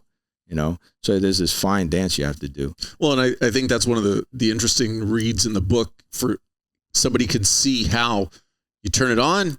Maybe you get a little, we'll say, aggressive, but then quickly turn it off and show that respect and that not submissiveness, but knowing your place and constantly balancing that out. Well, I learned that from my neighborhood. It's full circle. It's where did I learn those things? My capo was very reminiscent for me of the guy that was a capo in my neighborhood, John DiGilio. You know, he was an early John Gotti. You know, had the respect of everybody. Actually got whacked out by his crew, who happened to be a police officer too, that whacked him out. I go back to my days of learning how to navigate around those guys. Because I knew they were working in the restaurants, the things that I saw, bookmaking and money transactions, guys getting beat up that owed money. I would see all those things. And I'd be a dishwasher. You know, you never turn around. You hear bing, bang, boom. Somebody's getting tuned up in the kitchen or being dragged in the basement. You just kept washing your hands. You kept washing the dishes. You didn't turn around and look. You know, I learned that very young at a very young age to control people's emotions. That's how I was able to deal with this guy, Charlie Stango, because he reminded me of people from my family, people with short tempers, people that had a hair trigger and could go violent in a minute. You know, what if this guy did pop off? So there was this, I can't show him that I'm that violent as he is, because then we'll be just killing people. He was a murdering machine, Charlie. He was a different breed. So you had to be careful, because if he had a disagreement, he would just kill somebody in front of you, you know, and then ask you to clean it up. So you had to be real careful. Going back to what you said previously, where people have tried to compare themselves. Well, I haven't done what you've done. And, right. But the thing is, and you've alluded to it, and it's in the book, there were a couple instances where you were off duty and got recognized. One time you were driving your truck. One of the guys said, "Hey, did I just see you?" kind of deal. And then the incident with the soccer game, and I'll leave the whole details to it. But at that moment, at that soccer game, it was your daughter. And how old were your children at that point? Oh, she was at that point between 9 and 11, I think. But you talk about in the book that you had a plan with your wife. You already knew, hey, if this goes down, I'm just walking away. You grab the kids. But now you've got the bigger picture of, did they see who I was with? You know, because you just literally in the book just walked out of the parking lot and I think called your old man to give you a ride home. Yeah, yeah. But where I was coming with it is, yeah, people may not have done what you've done, but how many other cops have their family to that point? So, and it's a great point you make. I think I was blessed to have my wife being law enforcement. And I think we had an understanding of, it wasn't so much the undercover world coming back on us. It was always, hey, listen, you put a lot of people in jail. I put a lot of people in jail. She knew I was working homicides. I put a lot of guys in jail that said, listen, you know, it wasn't this is not the first thing that put my family in danger. I had done a case a while back and they had the FBI and they had cameras all in my neighborhood when I lived in New Jersey. So this wasn't the first time I put her through this. She'd been through this multiple times with me. So there came a time before this that was like, look, it might not be my bad guy that sees me in the mall. It might be somebody that you put in for sex crimes or somebody you put in for homicide. So we need to come up with a plan. Imagine when your wife is a teacher or a stay-at-home mom, and then you come to her and say, oh, by the way, in case we're at the mall and I see, you know, and again, there's that transference of trauma. We expect our family who didn't ask for this, you know, they did, right? They married a first responder and are proud of the work that we do, but they didn't sign up to be operational. Like they didn't sign up to go into police mode or, you know, whatever mode it is. So, yeah. So, all right, babe. So if we're in the mall and I do this, this, and this, and I walk away, you got to make sure like you take care of the kids and this and that. That's a tremendous amount of if she becomes hypervigilant, you know, well, why would I do that? Why? Just listen, just in case, dude, I'm training for it.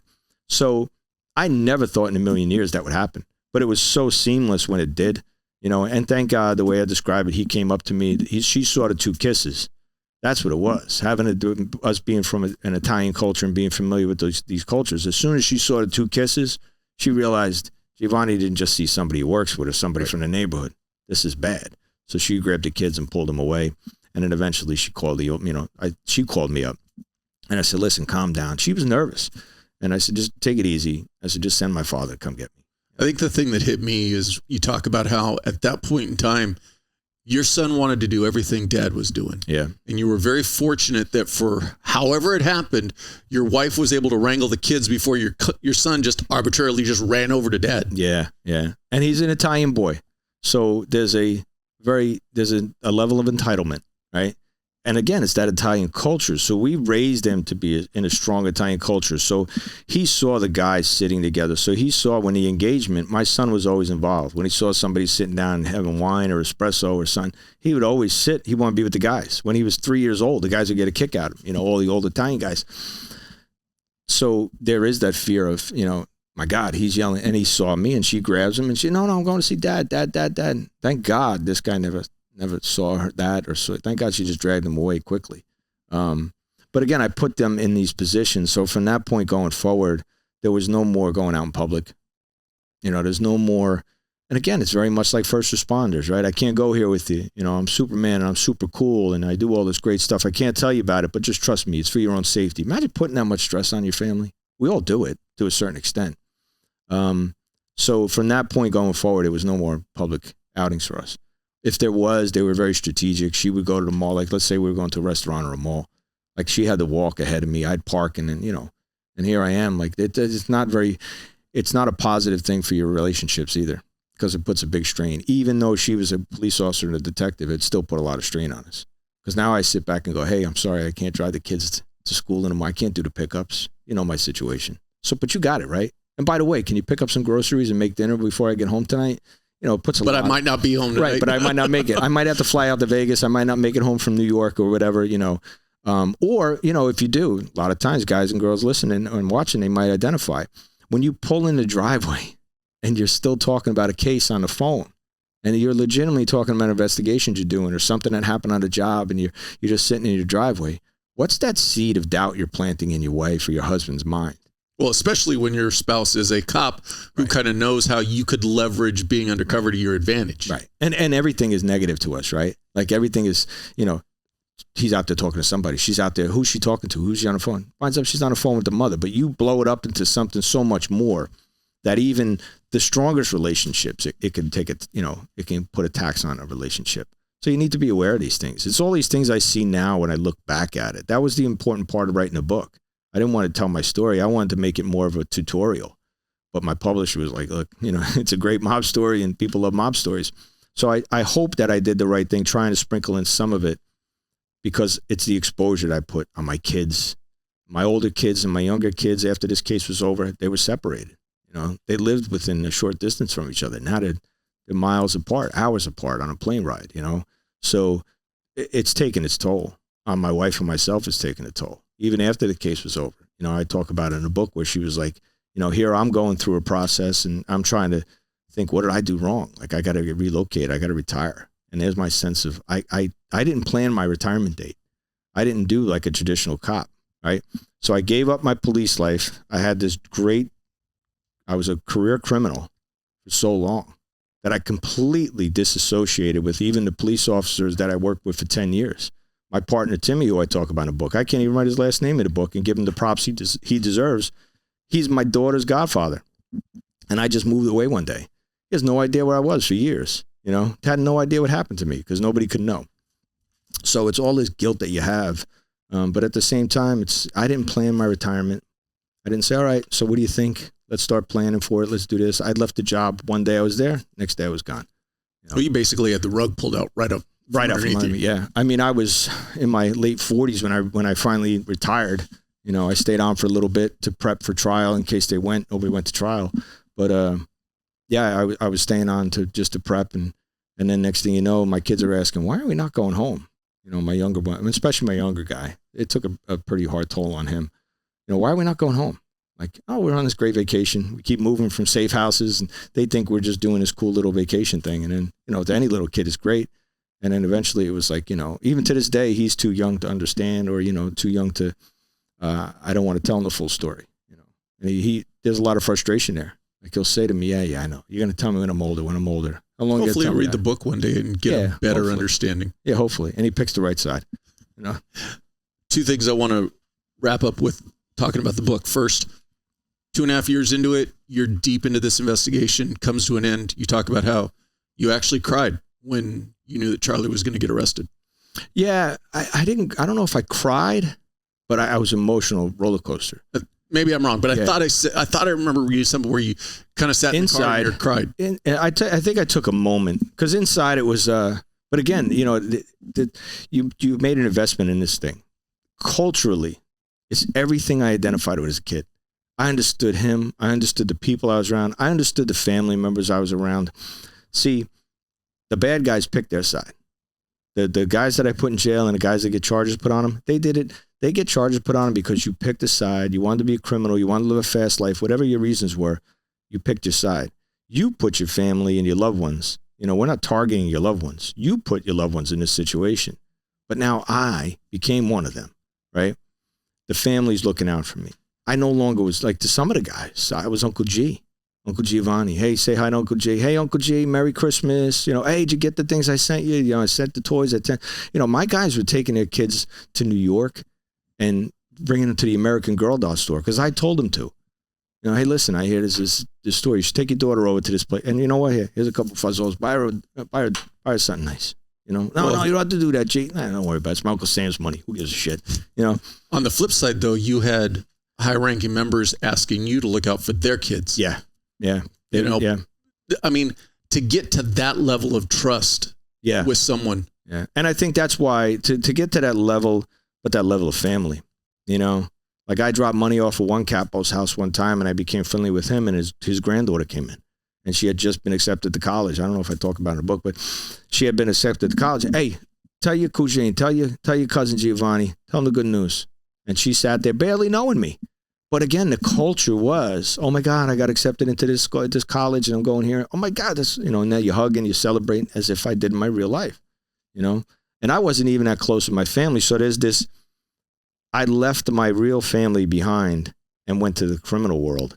I left my wife behind. I left my kids behind to a certain extent because of this. And I disassociated with my own relatives who would hug me. And I missed out. And I think that I realized I missed out on my younger cousins' colleges, their announcements, their acceptances, or whatever they were going through, or weddings or promotions or all the things I missed out on because of my undercover career, because I put the job before that, you know? So in that moment, and Charlie at the end, you know, it was only a split second in time because he quickly reminded me he's just a murdering machine and a psychopath. He said to me, yeah, this is going to be great. And it, you know, it's the hit behind the neck and the touch on the cheek or something. But he felt for me, you know, he felt for me and I felt for him. And he would move mountains or destroy, you know, he would destroy neighborhoods if he had to for me, I believed. But at the same time, that's only because I was producing money for him too. So I knew my balance. But in a moment when I got in the car, yeah, there was a moment when I was backing my caddy out, you know, and he was celebrating just, you know, when you get there and you kill him, just let me know he's dead. You know, it's good. This is going to be great. This is going to be good. And we talked about me getting made and him getting up, you know, it moved up in rank. And, yeah, at the end, there was a moment in time when I just wanted to put the car in park. You know, if it was a movie playing, you'd get that pause scene and I'd just get out and say, Cha, you know, listen, you know, not that I'm going to let you off scot-free, but get an attorney, call the U.S. attorney and just, you know, get ahead of it, you know, get ahead of it before you wind up back in jail. Because I knew it wasn't for him. It was the downfall of everything that was coming for the family, the loved ones. It was going to upheave everybody's world. That girl going to college, grandpa's going to get pinched. He's going to get arrested. Next thing you know, she's not going to be able to celebrate her, you know, first day of college with her grandfather or whatnot. That's not my doing, but I got to wear that. Right. So that moment in time is tough. You know, it's like anything else. To wrap it up, you already talked about it a little bit and getting moved to safe houses and stuff. But this goes back to, as your wife talked about in the book, of when you first started. And like your old man said, be careful. Yeah. Be careful, because it came to the end and you were an afterthought to the FBI. Yeah. They didn't have a contingency for now how we going to deal with you. And in the book, you say it took like 9 months for them to figure out how they, but basically, hey, just go home and lay low. Yeah, just lay low. You know, so you can only imagine the emotional roller coaster I'm on at the time. I'm sitting home and they're trying to figure out what to do with me. You know, it wasn't like we're going to move you. The threat assessment had to be done first. So the threat assessment wasn't even done yet. So what happened was I'm sitting at home. I got all my phones laid out. I should have legitimately just taken all my undercover phones for each guy I had and given to my case agent. But again, in the throes of everything, I still had them. So I laid them out on my coffee table and I would sit and watch TV and I just stare off into the distance at a blank TV. And a lot of first responders know what I'm talking about, you know, and I just sit there and stare and just be, you know, stuck in my thoughts. And I looked depressed. And she would say to me, what's your problem? You going to get up and do something today? Where am I going to go? I can't leave the house. They told me to grow a beard. The minute I go outside and start talking with my hands and start doing something, they're going to go, oh, look, it's Giovanni with a beard. So it was frustrating. You know, she's doing all the work. She still had to go and do her job. She had to pick the kids up. She had to, you know, all the stuff I was talking about. I can go out here and there. I can get out by myself, but I get to go out by myself and do my own thing. She didn't. So eventually it got to the point where she was like, you know what? What's the matter? You miss your gangsters? You miss your girlfriends out in Vegas? Girlfriends out in Vegas? Dude, I was by myself all the time. So there were these moments of just domestic issues that were coming up. And like a lot of first responders do, you know, they don't treat that trauma. And then I realized how bad I was screwed up. Then my brain clicked on after I saw her, you know, getting upset and calling her mom and just saying, she wanted me out of the house, and I don't blame her for it, you know. But it was my actions. And I actually stepped over her while she's bawling her eyes out. I went upstairs and took a nap. And then it was the next day I realized I need help. So I reached out to my unit. I called, and I quickly realized, you know, when they said like, oh, no, you got to go find your own psychologist now. You're not operational for us anymore. So that's on you. Like, so if you're having some issues, but my good friends within my unit that I worked, they looked out for me, you know, and I had been embraced by them, and they really kept an eye on me. So I had that. But, and I remember now when you said I broke down, that's when I was in London, and I think I was coming off of a training thing for MI5 and MI6, yeah. And it hit me, you know, and it just like a tsunami. It just hit me, man, and it all just came to me, because ironically, the day I retired from the job was the day I got sworn in. So, and I didn't realize it, and I never paid attention to it. Like most guys will say, 4 hours, you know, 12 days, 12 months, this many weeks, this many this, they counted down to the second.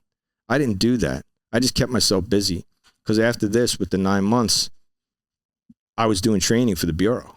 And then the Bureau was pretty much just pimping me out. They were like, hey, you know, I was doing schools, and I was going and doing speaking engagements, and then I was overseas. And then I was doing overseas for something for one of the European intelligence organizations.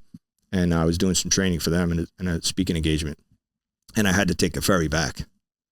And then I was doing paperwork for them, filling out paperwork. And they said, like, you were like standing on the boat. I think you called your wife. Yeah. Standing out there. Yeah. I'm standing on the Isle of Wight. Kid from Bayonne, New Jersey, high school education. I'm now standing on the Isle of Wight in a super secret, undisclosed location that they had, this asset. And I'm literally amongst these high-powered dudes from Europe. And I'm the center of attention because I'm speaking. And then I had to fill something out. I said, what's today's date? And they told me the date. And it hit me. So it's the day I got sworn in. It's the day I became a cop. Like, well, wait a minute. Today's my retirement date. So I literally celebrated my retirement in Europe, standing in the Isle of Wight. And then I was like, and they were like, everything was crazy. They were like, hey, listen, it's 11:30. Like, you need to get on this ferry. There's only one going back to the mainland. You need to get on it now. You're the last. So I was literally the only guy, me and the captain. And I walked onto the ferry, and he goes, sit wherever you want. It's all yours. So I literally went out, and I said, when's the next time I'm going to be on a ferry on the Isle of Wight or whatever? So I literally on the bow of the ship, and who do I call? I call my wife. And in all this stuff, all these things I put her through. And I said, I just wanted to call her and tell her how my trip went. Again, it's all about me. It's all about the special things I was doing as a cop and all these sexy things that I was getting. So many times, like we do as first responders, we call our wives, we call our spouses, our husbands. I got to tell you the story, all this great stuff that's happening to me. It's not happening to you, it's happening to me. You know, but you're not home taking care of the kids. You're not home paying bills. Yeah, you're providing the money to pay the bills, but you're not home. Like, there's shit at the house that needs to be done. But you're in Europe, and you're in the Isle of Wight, and you're on a ferry all by yourself, as usual. So I wanted to share that moment with her, and I just got emotional. And my wife's never heard me break down, even through 9/11. And I just got emotional, and I just couldn't talk. And she says, you good? I said, no, not really. And we had a conversation, and she was the one. She was like, listen, just come home. We're here. And just the way she said it, you almost get upset now. She said, look, we're here. Come home to the people that love you the most. I understand that's a great thing that happened to you out there, but we're here. We love you. We're proud of you. The kids are here. Just come home. We'll be here when you get here. And that was it. That's how my career ended. That was the defining moment in my career and the ending to the book. That was the last thing I think I wrote in the book. So it was, yeah. So all these things I put her through and all the things we put our family through, you know, we lose sight of that. And the guilt can overwhelm us. It's what I do now. You know, the programs I do for veterans and first responders, that's the reason why it's important to share our experiences.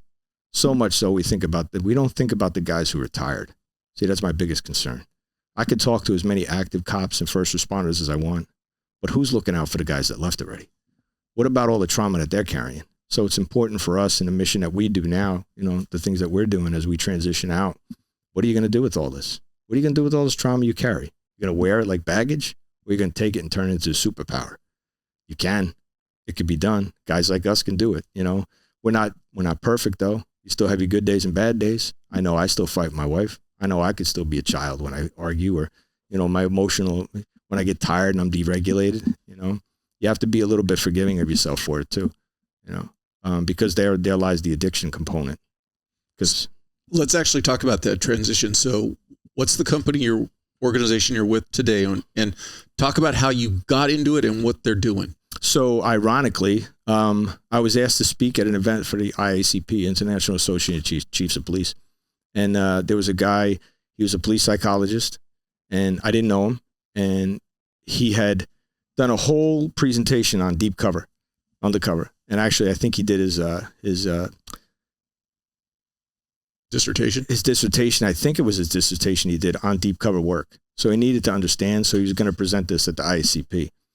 So the guy bails on him at the last minute. Something happened with logistics. So the guy, he had this opportunity to speak. Next thing you know, it's Tom Coughlin. So Tom Coughlin asked me if I would speak with him and co-present, and I did that. And then that led into the mental health side of things, and having the understanding and the experience I had. Now I realize, like I started transitioning and speaking for mental health, behavioral health, understanding a little bit more. Then I got into the addiction side of it. So then I started to learn more about my addiction. And I start processing this and go, man, my adrenaline. You only did crack cocaine once. Only once. Let me tell you, it wasn't that good of an experience. It is a funny story. It was crazy. Yeah. But yeah, don't crash into a police, or don't almost crash into a police car. Well, when you have a kilo of cocaine, right? And again, I got lazy because it was my son's, Christmas pageant, and I had to get there. I didn't think to take the kilo and hide it, so I just had it literally in my Cadillac Escalade. So, and story for another time. And but the importance of I don't know where I was going with the addiction side of it. That was everything happens for a reason. And again, like we were talking just before we started recording, I've gotten to the point now where the work I'm doing now, I consider it to be more important than the work I did in my law enforcement career. This is truly what I want my legacy to be. To share my experiences, to share everything I've been through, good, bad, and ugly. If I'm not raw, it's embarrassing for me to sit here and tell stories about myself, because I know my kids are one day going to listen to it, read it, or know about me, and they hold you to this higher standard.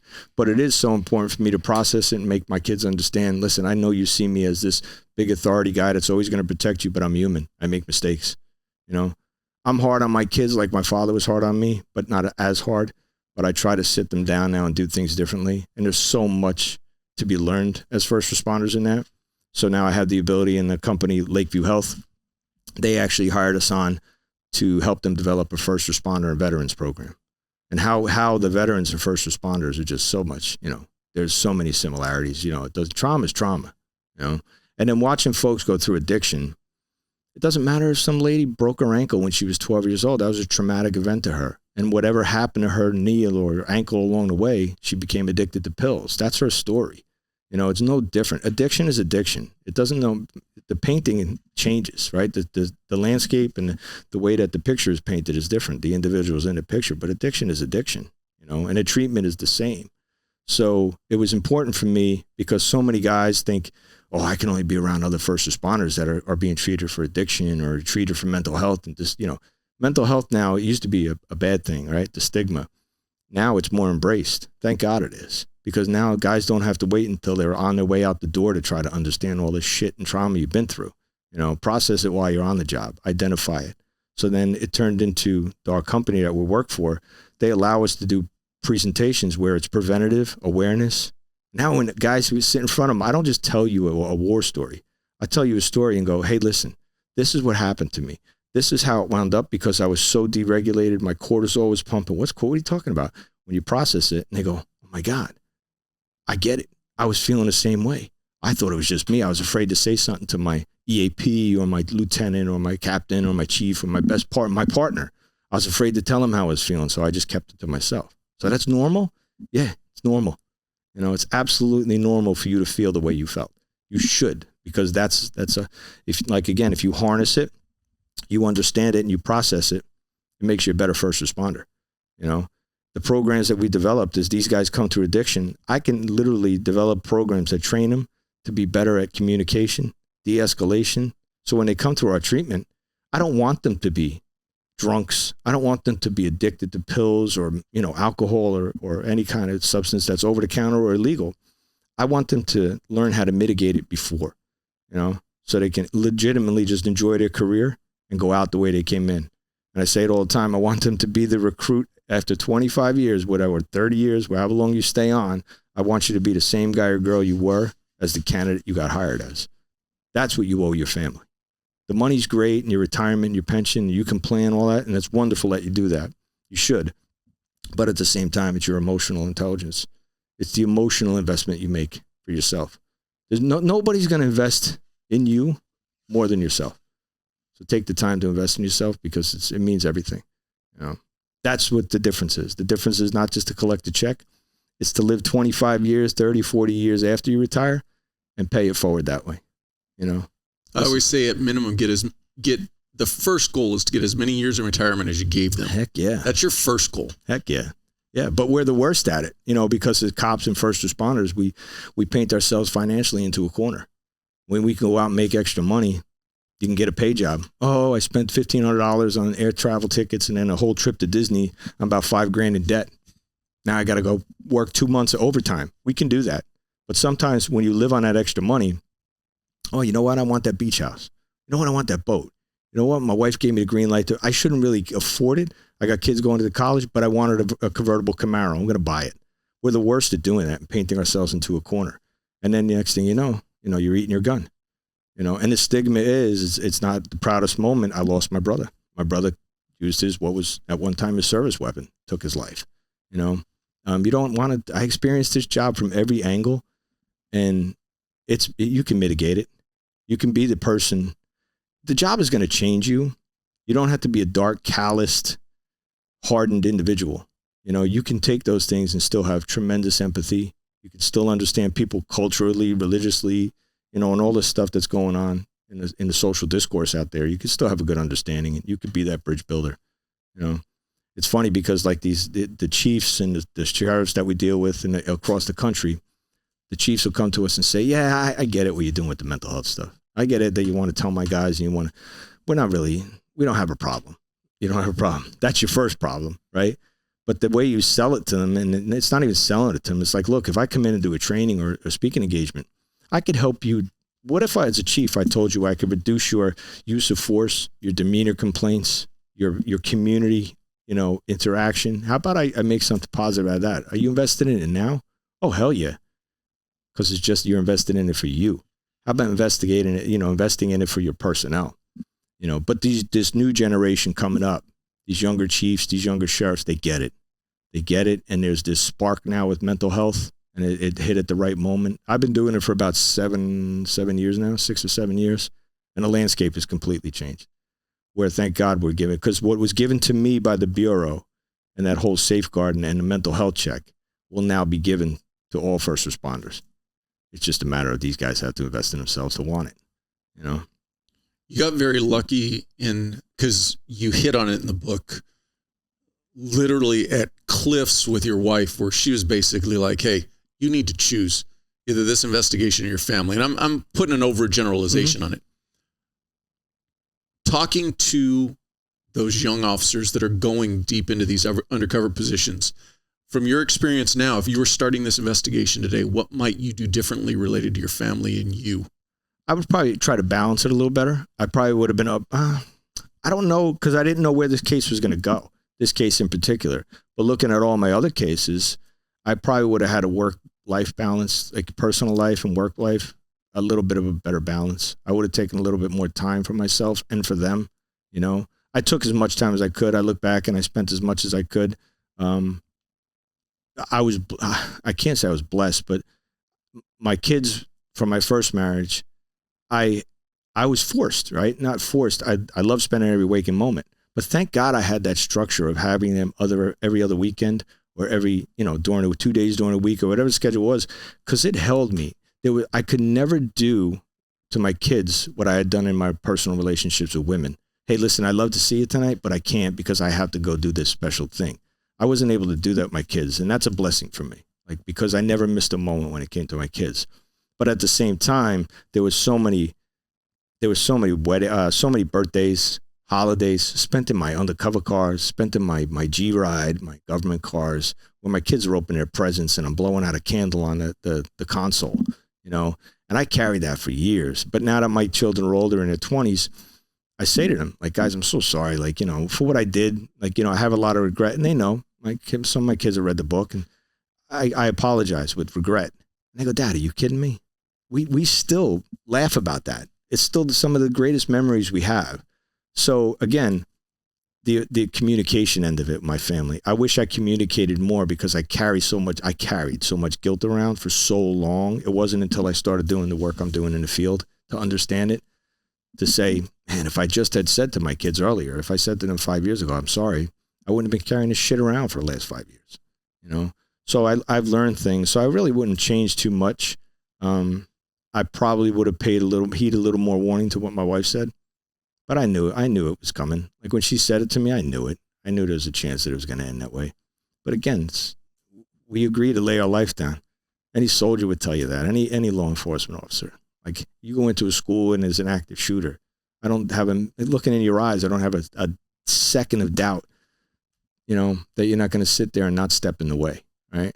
It's who we are. It's our makeup. It's who we are. It's who we were before they gave us the badge.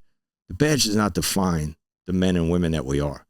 That's just a piece of tin who identifies you while you're out in the street and people know who you are. And I don't mean to say that in a bad way about the badge, but that badge is just a piece of tin.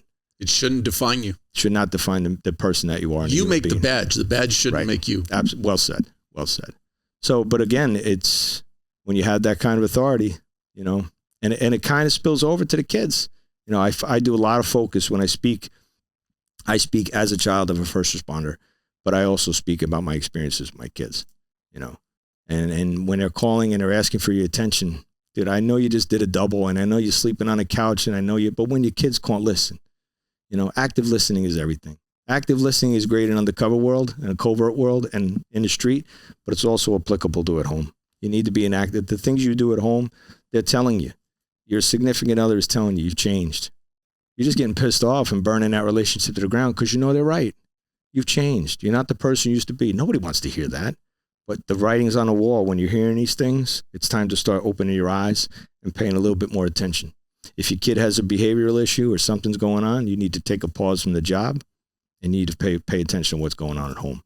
You can't just rely on one person at home to do that. You have to be part of the family.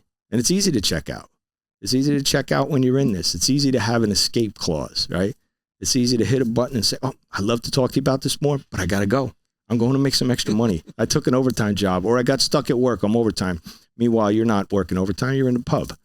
You're in the pub banging them back, or you're hanging out. You're just going to the gym, or you're doing something. Or I got to stay in shape. I got to survive the streets. Who are you bullshitting? Really? You're not BSing your wife. They're too smart. That's why they married you. But I say to guys and girls, you need to, when you held that Bible and you held your hand on the Bible and took that oath, chances are, if you're lucky enough, the people who are standing beside you are still here today and maybe waiting for you at the end of the road.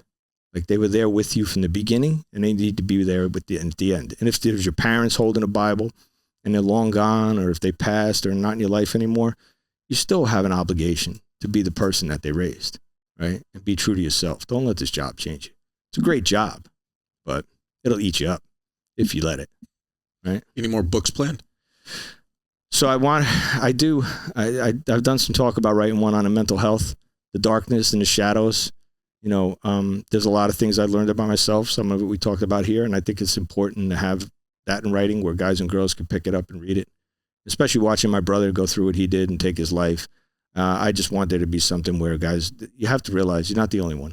If you're thinking a dark thought, I'm not saying it's okay and it's passive aggressive. If you have a thought, you got to share it with somebody.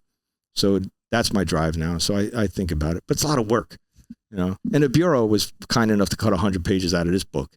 So, but and that was because of review and stuff. But yeah, I think about writing one.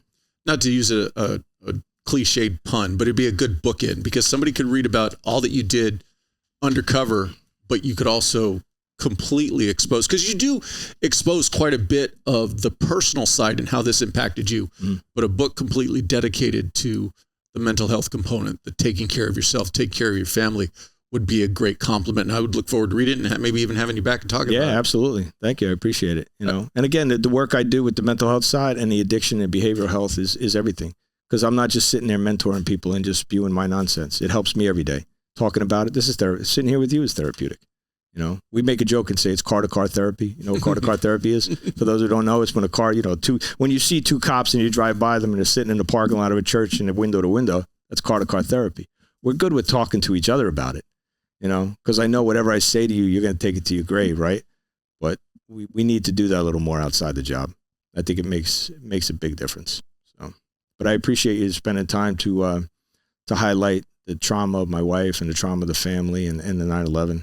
You know, for so many years have gone by, and it's funny you said that about 9/11, where Pearl Harbor was always something special to me, because we're, you know, first responder military family. I've always been raised to think that way, but we get lost in it. You know, we get lost in a moment of life. We get lost in a moment of social discourse and stuff, and hopefully nobody forgets, you know. But I appreciate you taking the time to discuss it with me. I appreciate the time, and I look forward to reading another book. Yeah. All the best going forward, bro. man. Thanks. I appreciate it, brother. Thank you.